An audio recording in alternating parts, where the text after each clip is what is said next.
Shalom, selamat siang saudara yang kasih Tuhan. Ini kita sampai pada penghujung tahun dan biarlah bersyukurlah saudara yang sudah bisa menggenapkan ibadah demi ibadah, baik ibadah hari Minggu maupun ibadah hari Sabtu.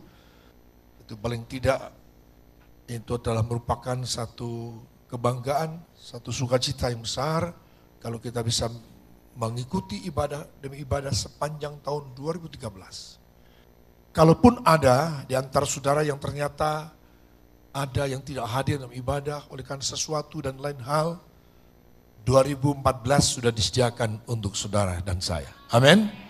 Untuk kita maju hidup ibadah melayani dengan lebih baik lagi. Mari kita berikan tepuk tangan. Haleluya. Karena demikianlah memang dalam Yesus selalu ada pengharapan, selalu ada kesempatan. Si Tuhan. Saudara yang dikasihi Tuhan, saya akan melanjutkan apa yang saya sampaikan pada hari Rabu kemarin, yaitu tentang pentingnya hidup ibadah kita, hidup kita dengan visi Allah. Siapa yang hidup tanpa visi, maka hidupnya liar, tidak jelas. Apa yang dia lakukan, apa tujuannya, dia hidup, dia bangun, dia tidur, dia bekerja, dia melayani, ibadah, enggak ada tujuan yang jelas. Tanpa visi, menjadi liar. Maka saudara yang kasih Tuhan, melalui visi itu, maka akan memberikan penguatan, peneguhan terhadap iman kita, pengharapan kita, kepada kasih yang Tuhan telah berikan kepada kita. Dan kita bisa berbagi semuanya itu. Karena jelas kita akan sadar, dengan hidup memiliki visi daripada Allah, maka saudara sadar siapa diri saudara di hadapan Tuhan, siapa diri saudara ditempatkan dalam tengah dunia ini untuk kita berfungsi, berperan, melakukan apa yang Tuhan kehendaki. Tanpa visi kita tidak lakukan apa-apa, bahkan tanpa visi hidup kita menjadi liar. Saudara yang kasih Tuhan. Maka yang ingin saya ajak sekarang adalah karena tanpa visi kita seringkali jatuh bangun. Dan tidak jarang diantaranya kemudian kita kalah, kita mundur. Kita menjadi pendendam, kita menjadi pemarah, kita menjadi pemberontak, membenci dan seterusnya. Kita tidak bisa menerima orang lain, tidak bisa menerima situasi dan kondisi yang Tuhan izinkan terjadi atas hidup kita. Maka tanpa visi adalah kehidupan yang sia-sia. Lalu sekarang saya mau persempit. Ada biasa di antara kita merasa bahwa kita sudah berdoa. Kita merasa sudah beribadah. Kita sudah merasa berbuat baik. Kita merasa sudah melayani. Mengapa keadaan saya, keadaan saudara masih juga seperti ini? Mengapa? Saudara yang dikasih Tuhan, maka saya ingin angkat satu pertanyaan yang akan menjadi perenungan kita. Yaitu proses atau hasil. Kalau kita lebih mengutamakan hasil, kita tidak akan pernah menjadi sabar. Tidak akan pernah mau menerima proses yang akan berlangsung dalam kehidupan kita. Maka akhirnya akan ketahuan bahwa saudara dan saya apakah pelaku firman Allah, seorang yang setia, seorang yang taat, seorang yang tunduk kepada Allah, atau saudara ternyata bukan pelaku firman Allah. Sehingga dalam Matius 7 ayat 21-23, sekalipun orang tersebut sudah melayani, bernubuat, melakukan banyak mujizat, ditolak oleh Tuhan.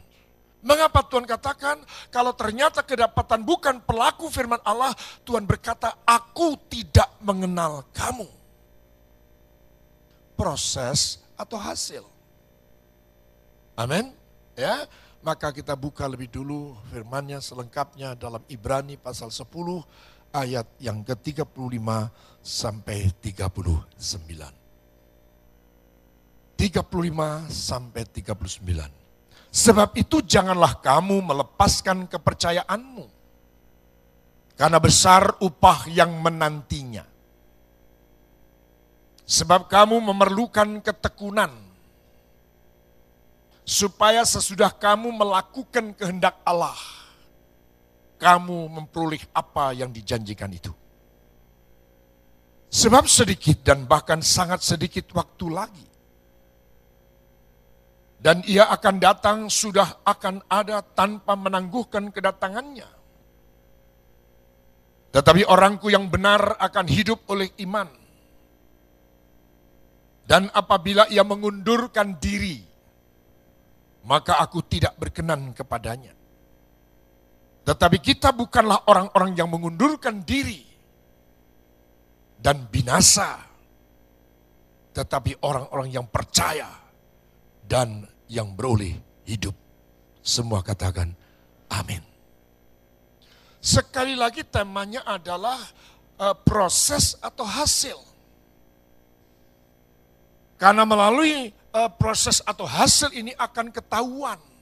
Saudara adalah pelaku firman, tunduk kepada Allah, setia kepada Allah, pengikut yang sejati, murid-murid yang sejati atau bukan. Pelaku-pelaku.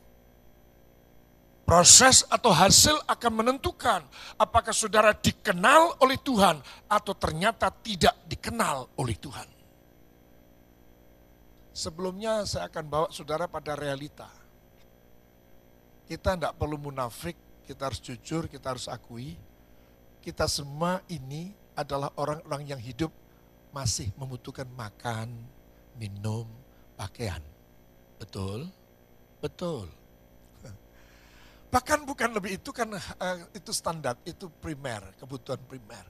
Tapi pasti ada kebutuhan sekunder, kebutuhan tersier, kebutuhan-kebutuhan yang lebih mosok mek mangan tok, minum, ya. Bahkan ada yang kemudian mulai ada variasi-variasi dalam hidupnya. Tidak cuma makan di rumah, mbok sekali-sekali makan di restoran. Kalau anak saya dulu kafe-kafe begitu ya. Kalau anak saya dulu saya ajak pergi gitu, selalu Mas Angga itu bilang gini, nanti mampir setoran. Gitu. Ya. Mampir setoran, maksudnya restoran ya. Mampir, senang sekali gitu, senang sekali ya. Dan lari sana, lari sini, dan pesanannya tidak pernah berubah, dulu sekarang sampai selamanya nasi goreng. Minumannya apa? Soda gembira. Nanti datang Sinta kono itu senang sekali. Saya ingin ngajak saudara ini realistis. Bukan berarti orang yang mau mengatakan saya butuh makan Pak, saya butuh minum Pak, saya butuh pakaian Pak, saya butuh sepeda motor Pak, saya butuh rumah Pak. Itu berarti orang yang sedang berkata demikian, jangan saudara berkata kamu gak rohani. Alah sing ngomong malah sing ra rohani. Karena ternyata sombong. Ya, saudara yang dikasih dalam Kristus Yesus Tuhan, kita semua butuh itu. Ya, tetapi Tuhan sedang memberikan kepada kita resep untuk dapat menikmati semua apa yang menjadi kerinduan, yang menjadi kebutuhan jasmaniah kita itu. Kalau memang Tuhan tidak atau mengenyampingkan, tidak menganggap perlu manusia itu butuh makan, butuh minum, ya Tuhan tidak perlu menciptakan dunia. Menciptakan dunia tapi tidak ada isinya gitu ya. Tidak ada pohon ya yang berbuah ya, tidak usah. Tuhan itu realistik kok. Tahu persis bahwa saudara itu membutuhkan semua itu. Bahkan ada yang pertama kalau tidak punya baju, Tuhan bajuku cuma satu loh Tuhan. Mau diberi satu lagi gitu ya. Setelah punya dua, kepingin tiga. Tidak masalah, itu tetap kok Tuhan tahu kalau saudara membutuhkan semua itu. Ya, nggak masalah, nggak masalah. Tetapi saya sedang ingin mengajak saudara untuk berpikir juga realistis dari mata pandangan Tuhan. Tuhan tuh punya kepentingan. Kepentingan yang daripada Tuhan adalah untuk kebaikan saudara dan saya, bukan hanya untuk kebaikan, tapi untuk kemuliaan saudara, dan bahkan untuk bukan hanya kemuliaan dia dalam hidup dunia ini, tapi kemuliaan yang membawa saudara pada hidup yang kekal. Berikan tepuk tangan. Maka karena dia punya tujuan yang mulia dan yang kekal itu, sehingga dia rela datang ke dalam dunia, lahir sebagai manusia, rela menderita, rela mati di atas kayu salib. Tujuan utamanya adalah bukan sekedar supaya saudara tidak mati kelaparan. Balah sepele banget tuh ngantek dibelani menyerahkan nyawa kok hanya soal apa? Biar tidak mati kelaparan. Ya jaluk ke tonggo sebelah lah wis. Ya tolong Ya toh, habis tonggo sebelah kiri, tonggo sebelah kanan. Ya. Habis kanan, belakangnya berisi kan gitu. Masa perlu maksud saya sampai mengorbankan darahnya, sampai mati di atas kayu salib dengan cara yang terhina. Saya ingin teguhkan kembali, dia rela mati di atas kayu salib karena dia mau saudara dan saya tidak seorang pun binasa, melainkan beroleh hidup yang kekal. Berikan tepuk tanganmu, haleluya. Itu tujuan utamanya. Saya sedang mengajak saudara untuk berpikir yang realistis, esensial, yang terpenting bagi Tuhan dalam mata dan kacamata Tuhan. Kalau saudara terus berpikir dalam kacamata saudara sendiri, saudara tidak akan pernah puas. Saudara nggak masalah, saudara pengen supaya ada persoalan cepat selesai, itu realistis, itu wajar. Tetapi ketika saudara menyadari siapa aku adalah umat yang ditebus Tuhan, aku adalah milik Tuhan, roh Allah lah yang menguasai hidupku, maka mengertilah ada resep cara menyelesaikan semua masalah dunia. Ada resep Tuhan, ada hukumnya Tuhan, ada cara yang Tuhan sudah sediakan. Mari berikan tepuk tangan bagi Tuhan. Tuhan tidak menghendaki ada seorang pun yang sudah ditebus seperti saudara-saudara kita 16 jiwa ini yang ditebus, dimeteraikan menjadi milik kepunyaan Allah. Tuhan tidak menghendaki seorang pun di antara saudara gagal di tengah jalan. No. 99-nya jadi relakan ditinggal untuk mencari yang satu yang tersesat itu. Amin. Tidak rela.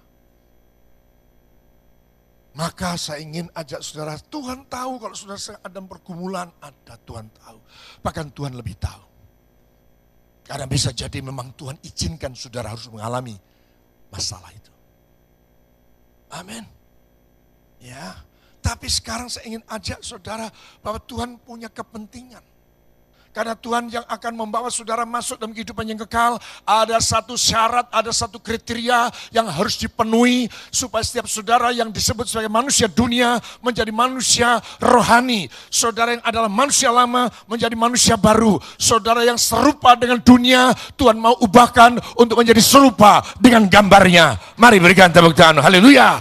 Itu yang Tuhan kehendaki, itu syarat utama untuk bisa masuk dalam hidup yang kekal. Dulu kita najis, kita jahat, Tuhan mau yang masuk dalam surga adalah saudara dan saya yang kudus. Nah, untuk menjadikan manusia lama jadi manusia baru, manusia najis jadi manusia kudus, manusia duniawi menjadi manusia rohani, itulah proses. Itulah proses. Maka bagi Tuhan bukan sekedar hasil, Tuhan pentingkan proses. Sementara manusia lebih penting apa? Hasilnya. Halah sing penting buktine omong tok ae. Ya. Tuhan butuhkan proses. Beri kesempatan Tuhan untuk melakukan proses. Memulihkan keadaan kita, merestorasi kehidupan kita. Berikan kesempatan sepenuhnya. Relakan diri saudara dan saya dibentuk. Relakan diri saudara diubahkan. Hal-hal yang tidak berkenan, hal-hal yang kotor, noda-noda, izinkan Tuhan membersihkan semuanya itu. Maka saya seringkali berani mengatakan melalui mimbar ini bahwa hidup kekristenan bukan sekedar ibadah. Hidup kekristenan bukan sekedar melayani.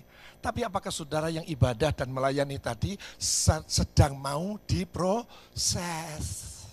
Mau enggak? Kalau saya baca dari salah satu ayat pembacaan kita, coba orientasi kita kemana? Saya akan baca ayat 36. Sebab kamu memerlukan ketekunan. Ya, kira-kira ini mana? Ini hatinya Tuhan atau siapa? Kalau sampai dia ngomong, kamu memerlukan ketekunan. Ya, terus supaya sesudah kamu melakukan kehendak Allah, kamu memperoleh apa yang dijanjikan itu. Pasti dari 3 kalimat ini, 3 yang dirangkai ini, kita pasti akan memilih yang dijanjikan itu. Malah kalau bisa utang saya. Itu nyambut gawe kebayarannya tanggal 30, seminggu nyambut gawe wis ngutang saya. Nah, ini seringkali kan begitu. Jadi pada saat gajian pulang bawa bon. Ya, pasti dari kalimat ini aja kita yang dijanjikan itu. Mana Tuhan, mana Tuhan, mana Tuhan. Padahal Tuhan itu sedang nunggu. Apa yang mesti harus saudara lakukan, Tuhan mesti melihat saudara belum melakukan. Apa yang diperintahkan Tuhan untuk saudara lakukan, saudara belum melakukannya. Maka apa yang dijanjikan belum dapat juga. Nah, orientasinya salah. Saya sedang mau ngomong istilah baru, catatan baru lagi. Kalau salah orientasi, saudara yang kasih Tuhan, kalau salah dalam saudara memiliki orientasi, maka saudara juga akan punya perbedaan atau akan punya sikap hati yang berbeda. Kalau saudara sudah salah tujuan, maka saudara juga akan salah berbeda dalam cara menjalani kehidupan. Saudara juga akan menjalani proses yang salah atau bahkan menolak. Salah tujuan, saudara tujuannya tidak sama dengan tujuan Tuhan. Maka saudara akan tolak proses itu. Maka mudah kemudian menjadi tersinggung, merotol, mundur. Alah karepku ki lak ngene kok ngono. Wong karepku ngene kok ngono. Ya beda toh nek ngene karo ngono ya beda. Lah yang ngene tulisannya kok itu yang ngono ya beda. Tapi kalau ada visi, kalau ada saudara sama pikirannya dengan Yesus Tuhan, proses yang dipentingkan, boleh berat seberat apapun proses yang terjadi. Pastikan Tuhan tidak pernah mengizinkan saudara mengalami pencobaan melebihi daripada kekuatan saudara. Dan kalau saudara dicobai, Allah sudah buka jalan, memberikan jalan keluarnya. Berikan tepuk tangan yang meriah bagi Tuhan. Haleluya.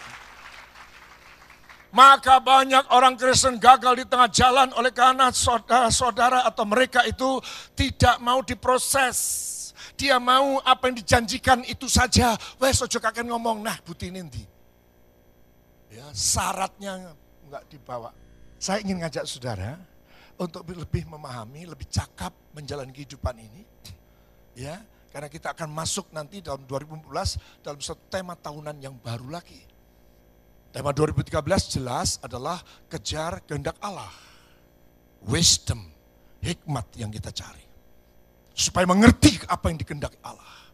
Supaya kita bisa melakukan lebih cakap dalam menjalani kehidupan. Supaya saudara melakukan hal-hal yang esensi, hal-hal yang utama, yang tidak perlu, sudah buang saja. Amin. Ya. Kalau memang HP itu cukup satu ya si jiwa itu. Oh ndadak arep nyambut apa makan apa sinau siji, loro, telu, papat dijuejer tambah nggon tas nasi 5, 6 delok kabeh durek kabeh. Mau makan. Wih, nyala. Ya, sebentar ya. Ada telepon. Halo. Enggak, aku ngomong yang sekanan, aku ngomong kanan. Ojo sik meneng ya. Iya. Buat apa melakukan atau memberi kepada saudara, diri saudara dibuat sibuk, tetapi sibuknya tidak ada manfaatnya, alias sia-sia. Apa sia-sia? Sia-sia. Amin.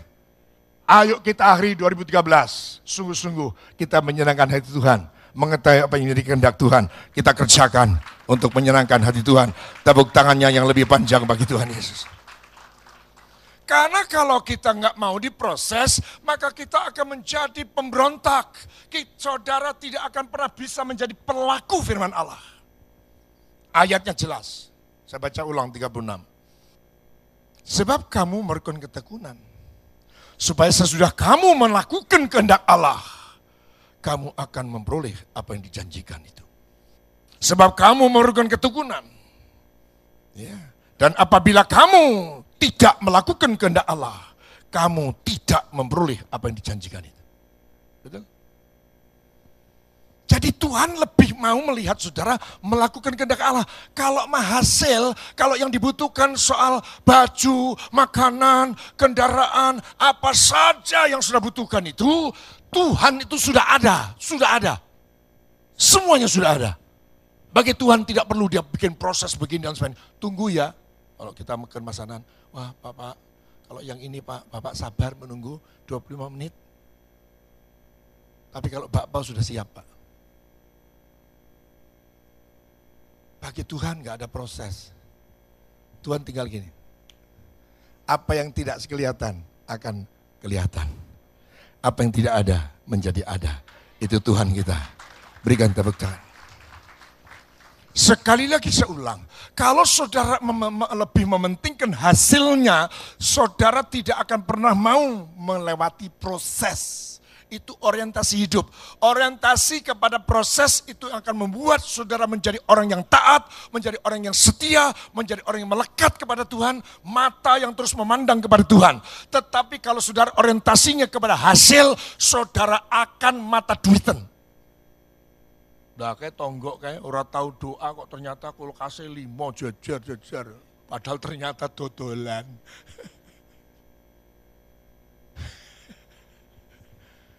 Ya, hasil. Jadi hasil itu kan sesuatu yang kelihatan. Yang saudara inginkan itu. Orientasi tidak beda. Orientasi ini proses, sementara saudara orientasinya itu hasil. Sementara Tuhan orientasinya pada proses. Yang penting aku mau proses kamu, aku mau bentuk kamu. Beda proses sudah, beda orientasi.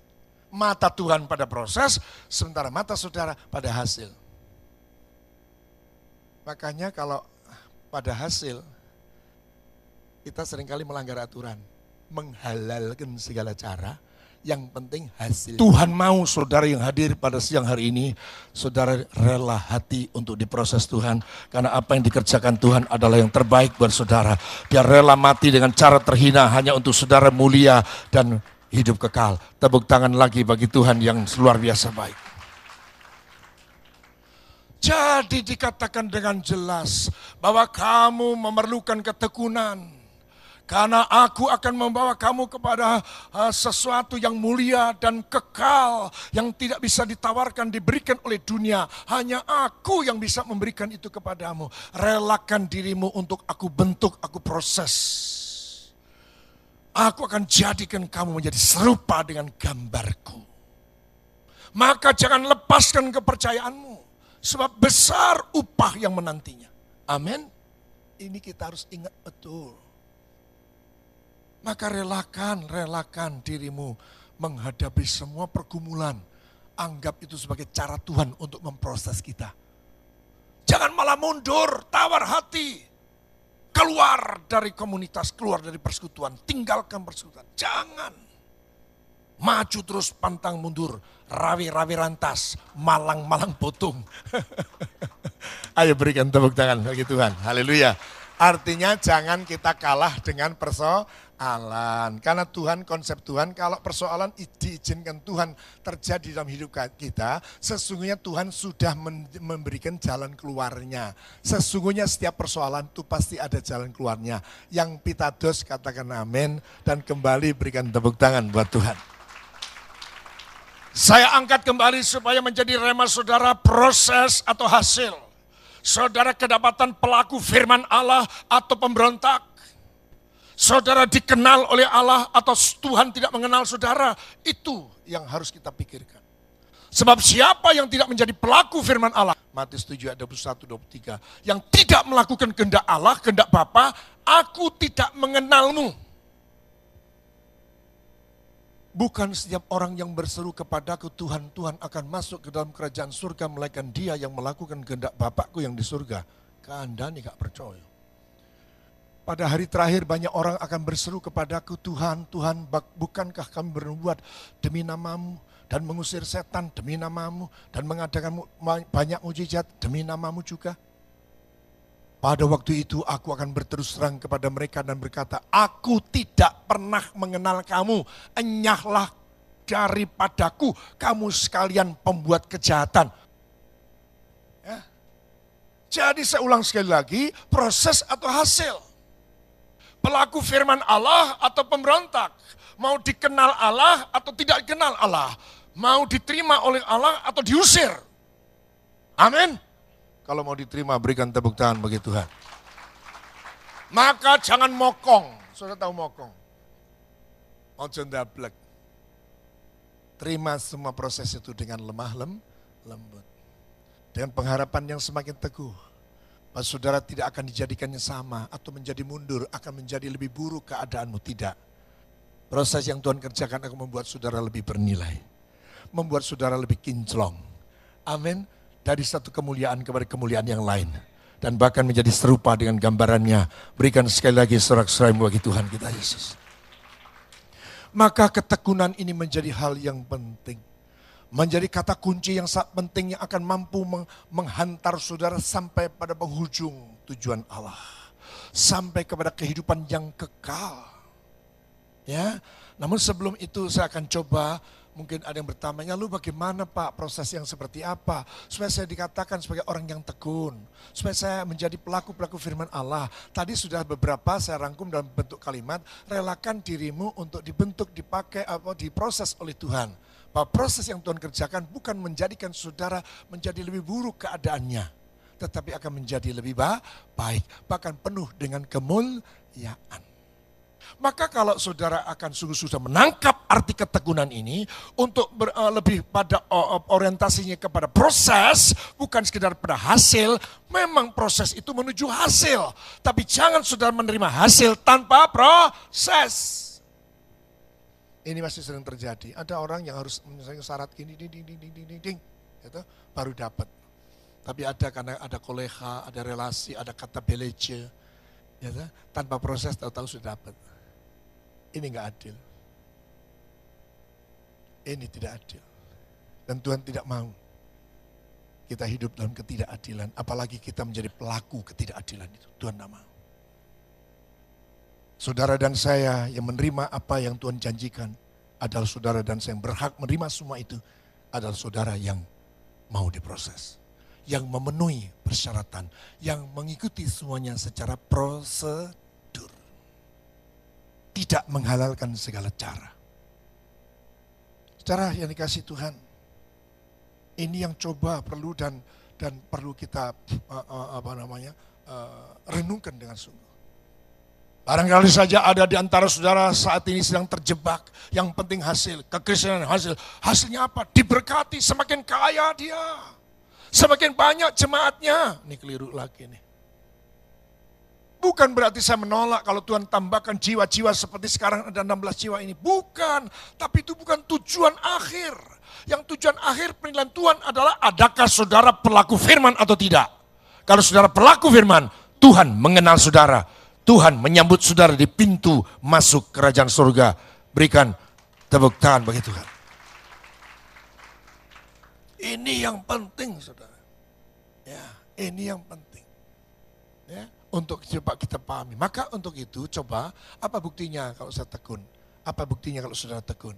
Apa buktinya kalau saudara percaya bahwa kalau saudara melakukan apa yang menjadi kehendak Allah, saudara pasti akan menerima apa yang dia janjikan. Apa buktinya? Yang pertama, saudara akan menjadi rajin dalam ibadah. Ketekunan tanda pertama rajin ibadah. Rajin bersekutu dengan Tuhan, ini lebih rohani. Ya, atau lebih rohani lagi, rajin berhubungan intim dengan Tuhan. Tanda pertama saudara adalah orientasinya adalah proses, orientasinya percaya bahwa Allah bukan pendusta, saudara pasti akan memberi upah pada akhirnya. Tanda pertama saudara rajin ibadah. Amin. Tulis baik-baik itu. Tanpa ketakutan, tanpa kebimbangan, tetapi dengan ketulusan hati, saudara menghampiri tahta kasih karunia. Karena aku sudah disucikan, aku sudah dimandikan, aku punya imam besar dalam rumah Allah. Aku dapat berjumpa dengan dia dalam ibadah, menikmati persekutuan, menikmati hadirat Tuhan dan kuasanya yang luar biasa. Tepuk tangan bagi Tuhan. Haleluya. Omong kosong, orang mengatakan aku percaya kepada Tuhan Yesus dan aku adalah orang yang tekun, tidak akan pernah berubah. Sekali Yesus tetap Yesus, tapi tidak pernah ibadah. Itu namanya pleketek. Omong kosong. Tanda pertama adalah ibadah. Ibadah dengan ketulusan hati. Ibadah dengan kerendahan hati. Percaya bahwa dia telah mengampuni dosa saudara dan saya. Amin. Mungkin di luar kompleks saudara berbuat dosa, tapi ketika langkah menuju ke tempat ibadah yang bukan hanya gedung yang dituju, tapi saudara sedang mau berjumpa dengan Tuhan, saudara berani menghadap kepada Tuhan, sekalipun kemarin tadinya berbuat dosa, saudara percaya dosamu sudah diampuni. Boleh tepuk tangan lagi bagi Tuhan. Ya, Karena di situ dikatakan bahwa jadi ayat 19, saudara-saudara oleh darah Yesus kita sekarang penuh keberanian dapat masuk ke tempat kudus karena ia telah membuka jalan baru yang hidup bagi kita melalui tabir yaitu dirinya sendiri, dan kita mempunyai seorang imam besar sebagai kepala rumah Allah. Karena itu marilah kita menghadap Allah dengan hati yang tulus ikhlas dan keyakinan iman yang teguh, oleh karena hati kita telah dibersihkan dari hati nurani yang jahat dan tubuh kita telah dibasuh dengan air yang murni, sudah dibaptis. Maka ini penting arti baptisan. Ada banyak orang tanpa sadar, di bawah sadar, tidak mengerti mengapa ya kok terus menerus ada dalam rasa bersalah, terus akiku enggak lah, aku ralayak, aku tidak patut datang ke ibadah pelayanan diaken, durung waktu nih, nanti aja tahun 2030.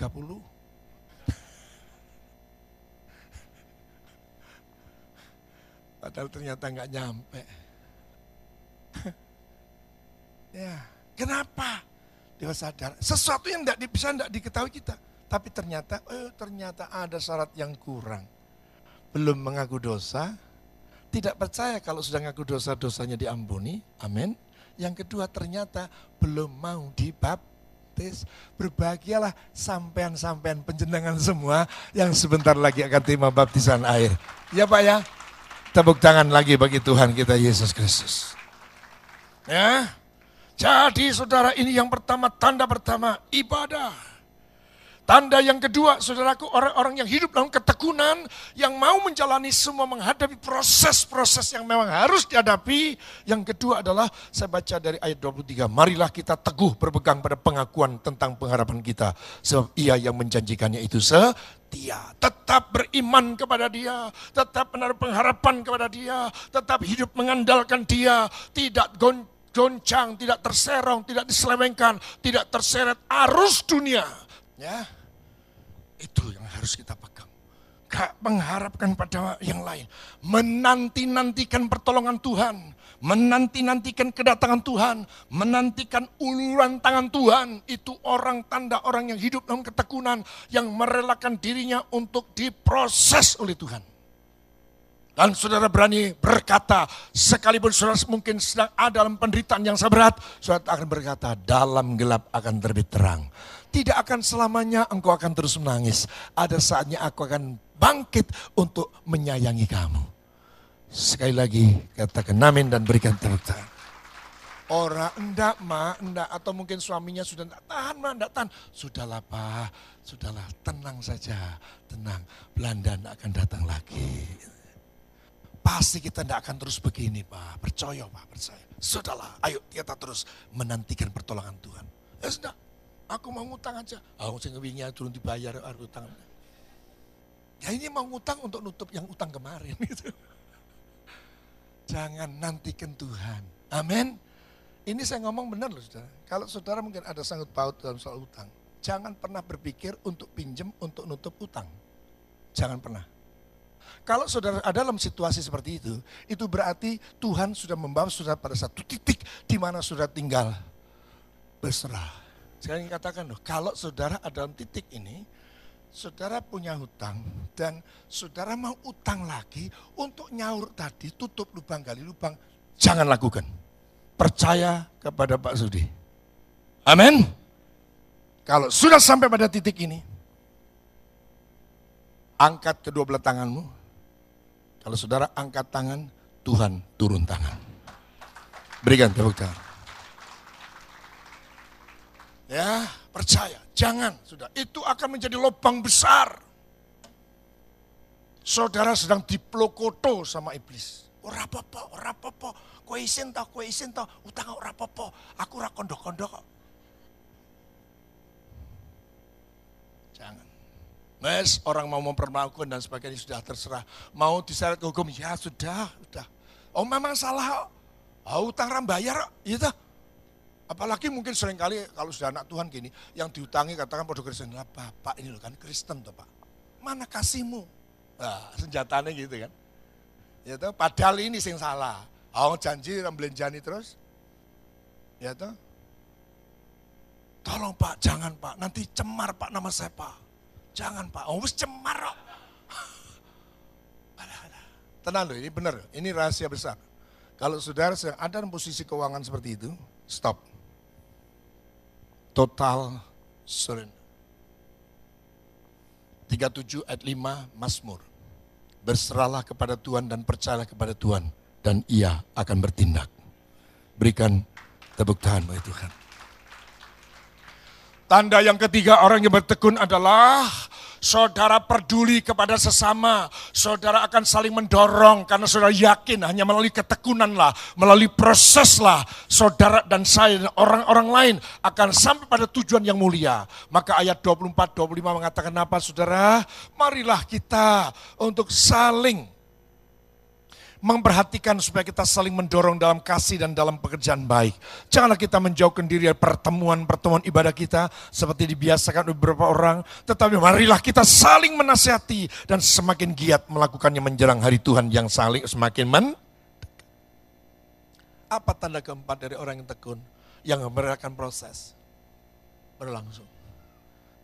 Tahu ibadah begini, biasanya hadir di doa puasa seperti ini, enggak hadir, pulang dari tempat ini. Jangan sekarang, jangan keluarkan HP ya.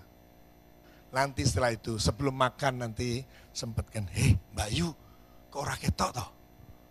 Ya, nopo, ayo nopo, ya datang, waduh eman banget, ya. Diingatkan, kok enggak datang? Ya, sok minggu ya, teka ya, ya. Amin. Punya HP dipakai untuk hal-hal yang sia-sia. Pakai HP saudara untuk hal yang bermanfaat. Amin. Mari berikan tepuk tangan bagi Tuhan. Saling mengingatkan, ini yang saya ingin ajak saudara untuk berdoa melalui kartu doa minimal 10 orang. Merasa bertanggung jawab, saudara tahu bahwa orang itu sedang berjalan pada jalan yang salah, engkau biarkan. Jangan, ingatkan. Ya, ingatkan, doakan. Yang sakit disembuhkan, yang tergeletak akan dibangkitkan, yang berdosa akan Tuhan ampuni dosanya. Amin. Mari kembali berikan tepuk tangan. Haleluya. Tanda yang kelima orang tekun adalah tidak akan pernah berpikir, jangankan melakukan, berpikir saja ora, yaitu berpikir untuk melakukan dosa, sengaja melakukan dosa. Ayat 26 tayangan, Mbak. Sebab jika kita sengaja berbuat dosa sesudah memperoleh pengetahuan tentang kebenaran, maka tidak ada lagi korban untuk menghapus dosa. Itu likur. Tetapi yang ada ialah kematian. Yang mengerikan akan penghakiman dan api yang dahsyat yang akan menghanguskan semua orang duroko. Kalau memang saudara adalah orang yang mau diproses, mau dikuduskan, mau dipulihkan, mau menjadikan sebagai serupa, memenuhi persyaratan untuk berjumpa dengan Tuhan, syaratnya adalah yang kelima, jangan berbuat dosa. Yang setuju katakan amin. Dan berikan tepuk tangan bagi Tuhan. Jangan menyalahgunakan kasih karunia Tuhan. Bukankah Tuhan itu adalah maha kasih dan penyayang, pemurah, pengampun. Ya tambahin deh. Lalu saudara sengaja berbuat dosa. Ya, jangan. Yang keenam, saudara hendaklah hidup dalam kasih karunia Allah. Jangan menyalahgunakan kasih karunia Allah. Sebenarnya roh yang diberikan kepada saudara adalah roh karunia, roh kasih karunia. Ya, jangan, kalau memang saudara adalah orang menjadi mau pelaku firman Allah, tidak menghalalkan segala cara, saudara lebih suka diproses daripada hasilnya, saudara ingin menerima yang terbaik yang daripada Tuhan sendiri, seperti Abraham mau menerima anak janji, sekalipun dia sempat gagal karena mana tahan, apalagi istrinya kemudian mengatakan, wes aku tidak mungkin bisa memberikan kepadamu anak, iki lho, ono PRT, ono bu, ren. Pakaian waduh, dad, pakaian dad.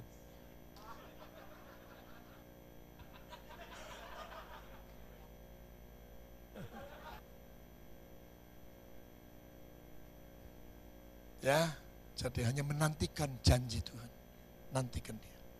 Itu orang yang hidup dalam kasih karunia Allah. Percaya, kasih karuniamu itu lebih penting, lebih besar, lebih berharga daripada keinginanmu. Amin. Saudara punya kasih karunia, menerima kasih karunia daripada Tuhan, itu melebihi segala-galanya. Dan kalau saudara manfaatkan karunia daripada Allah, kasih karunia daripada Allah, saudara dapat menerima apa yang saudara inginkan. Yang percaya, berikan tepuk tangan bagi Tuhan. Ya. Yang ketujuh, saudara mesti ingat apa yang Tuhan telah kerjakan, bahwa Tuhan datang pada saudara pada saat saudara berdosa, penuh kenajisan, kotor. Ingat itu perjumpaan kasih dan dosa itu. Titik temu itu. Betapa bangganya saudara ketika pertama kali mengenal Yesus, memberi pengakuan, kemudian menerima baptisan, beribadah. Wow, luar biasa. Ingat itu. Jangan hanya oleh karena nggak ada gaji, karena nggak ada pekerjaan, karena saudara punya utang yang besar, lalu saudara tinggalkan semuanya itu. Mencari jalan hidup yang lain. Jangan. Ingat itu. Ayatnya 32, ingatlah akan masa lalu sesudah kamu menerima terang. Kamu banyak menderita oleh karena kamu bertahan dan dalam perjuangan yang berat. Baik pada waktu kamu dijadikan tontonan dan cercaan dan penderitaan, maupun waktu kamu mengambil bagian dalam penderitaan mereka yang diperlakukan sedemikian. Saya kalau ada dalam kekecewaan, ya, dalam artinya menghadapi pelayanan begini, selalu saya ingat awal-awal saya kenal Tuhan. Aduh, luar biasa. Dia datang pada saya dan berkata, akulah jalan, kebenaran, dan hidup. Ya. Tidak ada seorang pun yang dapat datang pada dia kalau tidak melalui aku. Itu aja sudah. Apalagi kemudian saya disembuhkan dari sakit penyakit. Sudah ke dokter, sudah ke dukun, sudah terkun, sudah. Semua didatangi. Tidak sembuh, hanya baca Mazmur 103 ayat 3 sembuh. Wow, luar biasa. Jadi pada saat saya drop, pada saat saya sedang ada dalam masalah yang berat, pergumulan yang berat, aku ingat kembali itu. Aku ingat bagaimana dosaku yang sudah diputihkan. Amin. Wow. Lebih-lebih lagi yang ketiga, ketika aku menerima pertolongan Tuhan, kasih karunia yang luar biasa, keluargaku atau keluarga saya atau hidup nikah saya dipulihkan. Wow, ternyata itu penghiburan yang luar biasa. Hari ini engkau boleh kecewa, tapi ketika mengingat bagaimana cara Tuhan beberapa saat yang lalu memanggil saudara, saya percaya engkau akan kembali kuat. Berikan tepuk tangan bagi Tuhan. Banyak orang Kristen yang gagal menghadapi proses, menghadapi penderitaan, menghadapi tantangan dalam hidupnya, khususnya hal-hal yang jasmaniah. Meskipun ternyata dia ini katakanlah pelayan Tuhan, tapi ternyata dia gagal oleh karena apa? Persoalan-persoalan jasmania. Dan ingin saya ingatkan, kalau saudara ada kekecewakan orang, dikecewakan oleh situasi dan kondisi, coba ingat perjumpaan dengan Tuhan awal-awalnya. Amin. Wow. Saudara pasti akan berkata, ya sudah Tuhan, tidak masalah, terus no Tuhan. Teruskan, lanjutkan Tuhan. Apa proses yang sedang kau kerjakan bagiku? Sebab aku percaya pencobaan yang kau izinkan tidak akan pernah melebihi kekuatanku. Aku percaya kau sudah sediakan jalan keluar. Mari berikan tepuk tangan. Haleluya. Maka ada 7 perkara ini untuk membuktikan apakah saudara orang tekun. Orang yang mau diproses. Orang yang mau menjadi pelaku firman Allah. Sebab firman Tuhan ayat 36 dengan jelas mengatakan, sebab kamu memerlukan ketekunan supaya sesudah kamu melakukan kehendak Allah, kamu memperoleh apa yang dijanjikan itu. Amin. Ini penting. Penting. Maka jangan harap saya hanya sekedar menyampaikan firman yang hanya katakan menyenangkan telinga. Saya percaya sedang hadir ada banyak pergumulan, tapi tetap tekun, percaya. Boleh dong tepuk tangan buat Tuhan yang baik. Termasuk saudara yang saat ini punya pergumulan, jangan kau berkata Pak Sudi itu kan bicara tentang hidup kekal ini. Yang penting sekarang Pak, saya butuh makan, saya butuh uang sekolah untuk anak, saya butuh ini pergumulan saudara hari ini. Saudara, kalau yang kekal saja Tuhan sediakan, yang tidak kekal pasti disediakan. Mari berikan tepuk tangan. Jangan salah menyimpulkan, jangan salah dalam berkata-kata. Kalau Tuhan sudah memberikan yang terbaik, putranya sendiri, Yesus Kristus diberikan. apalagi cuma baju, cuma rumah, cuma mobil. Amin. Saudara yang saat ini berkata amin dengan iman, apa yang jadi pergumulan saudara, saudara terima. Berikan tepuk tangan.